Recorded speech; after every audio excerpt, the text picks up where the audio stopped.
اہم خبر آپ کو آگاہ کرتے چلیں سرگودا سے۔ سرگودا پریس کلب تنازع میں مثبت پیش رفت۔ مصالحتی کمیٹی کا دوسرا اجلاس منعقد۔ صحافی برادری کے اتحاد اور معاملات کو خوش اسلوبی سے حل کرنے کے عزم کا اعادہ کیا گیا۔ مزید جانتے ہیں منیر خان کی اس رپورٹ میں۔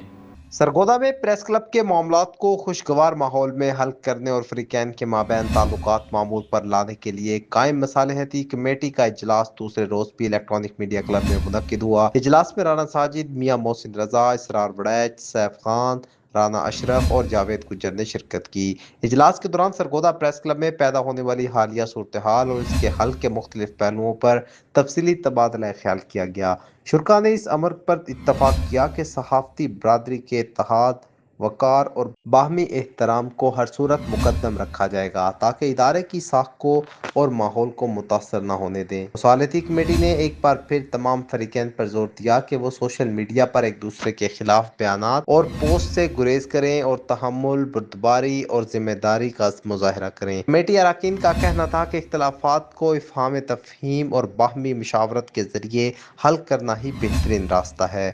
اجلاس میں اس عزم کا اظہار بھی کیا گیا کہ کمیٹی جلد متنازع ایشوز کو خوش اسلوبی سے حل کرنے میں کامیاب ہو جائے گی اور صحافی برادری کو ایک پلیٹ فارم پر متحد رکھنے کے لیے اپنی کوششیں جاری رکھیں گے۔ شرکاء نے امید ظاہر کی کہ مثبت رویوں اور سنجیدہ مذاکرات کے ذریعے جلد ایسی فضا قائم ہوگی جو صحافتی برادری کے اتحاد اور مضبوطی کا سبب بنے گی۔ Munir Khan, big news, Sargodha.